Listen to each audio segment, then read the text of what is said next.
Bon matin, j'espère que vous allez bien. On se retrouve aujourd'hui pour une journée dans mon assiette et j'ai pensé vous faire des repas sous la thématique Saint-Valentin qui approche très rapidement. Donc plein d'idées de recettes savoureuses, très simples, nutritives et évidemment avec des options économiques. Et pour les nouveaux, moi c'est Valérie, je suis nutritionniste diététiste et si vous aimez mon contenu, n'oubliez pas de vous abonner à ma chaîne, c'est complètement gratuit et je vais être super heureuse de vous retrouver parmi nous. Et sur ce, on commence ça maintenant. Fidèle à moi-même, j'ai commencé la journée avec un gruau, mais attention, pas n'importe quel, un gruau cuit au four, au chocolat et à la poire, nutritif et complètement décadent. Donc, dans un bol, j'ai combiné un tiers de tasse de flocons d'avoine réguliers, une demi-cuillère à thé de poudre à pâte, une cuillère à table de cacao non sucré et une pincée de sel.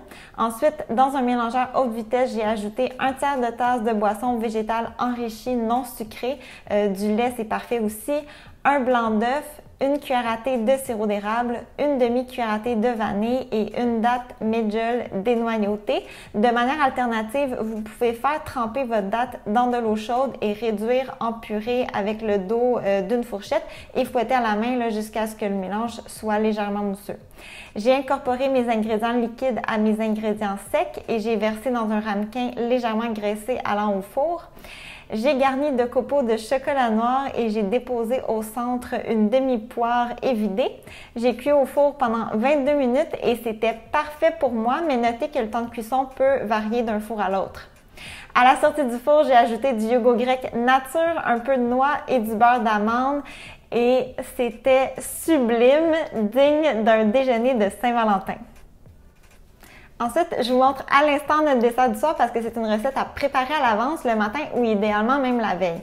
Règle générale, mon conjoint est vraiment moins dessert, mais il aime tout ce qui est sorbet, mousse aux fruits, pudding, plus particulièrement les puddings de chia. Alors pour l'occasion, j'ai réalisé un pudding de chia au lait de coco et à la cardamome avec compoté de petits fruits.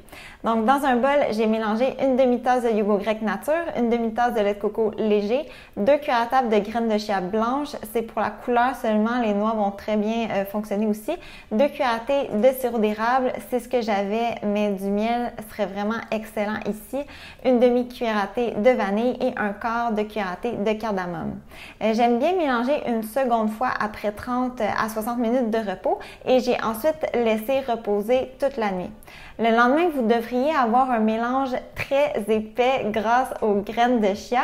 J'ai réparti mon mélange dans 2 petits pots maçons et j'ai garni d'une confiture de petits fruits maison qu'il me restait, mais pensez framboise, bleuet, sinon même un zeste de lime tout simplement serait excellent, j'en suis certaine. Et c'était vraiment délicieux. Les prochaines recettes sont tirées de blogs culinaires, je vais donc passer plus rapidement, mais tous les liens vont être dans la barre d'informations.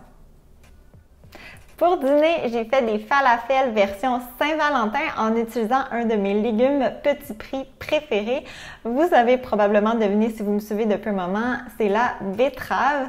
Les betteraves ajoutent ici une touche légèrement sucrée vraiment agréable en plus de colorer à merveille nos falafels pour l'occasion. La recette demande aussi des pois chiches, de l'ail, du persil, cumin, tahini, du jus de citron et un peu de farine.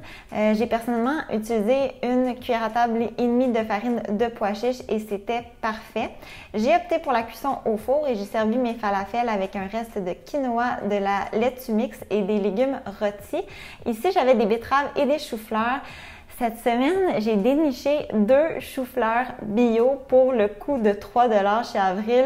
C'est assez extraordinaire à ce temps-ci de l'année, mais sinon, je vous suggère d'aller avec des légumes de saison ou les rabais de la semaine. J'ai terminé mon bol repas avec une sauce tahini, citron, ail et aneth que j'ai déjà présentée sur ma chaîne. Le lien pour la vidéo va être dans la barre d'infos. Si vous êtes à la recherche d'une recette de falafel facile et qui sort de l'ordinaire, je vous recommande fortement de l'essayer. J'ai terminé mon repas avec ma demi-poire restante et mon carré de chocolat noir habituel, toujours aussi satisfaisant. Et finalement, pour souper, on a préparé des moules tellement bons, super rapides et probablement le fruit de mer le moins cher. Cette fois-ci, nos moules provenaient de l'île du Prince-Édouard, mais vous pouvez souvent en trouver du Québec. J'ai utilisé une recette que j'aime beaucoup pour sa simplicité, 5 ingrédients seulement. C'est une recette de base que vous pouvez facilement agrémenter au goût avec du vin blanc, céleri, des tomates ou même différents aromates. Mais elle est très bonne en elle-même. La seule modification, je n'ai pas ajouté d'huile d'olive en garniture, c'est pas nécessaire à mon avis. J'ai accompagné les moules d'un trio de frites, pommes de terre, céleri rave et rutabaga et d'une petite salade verte.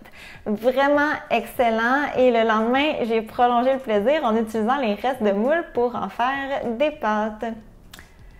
C'est déjà tout pour aujourd'hui. J'aimerais bien savoir quels sont vos plans pour la Saint-Valentin, resto ou repas maison. Un gros merci comme toujours pour votre écoute et on se revoit très bientôt. Bye bye!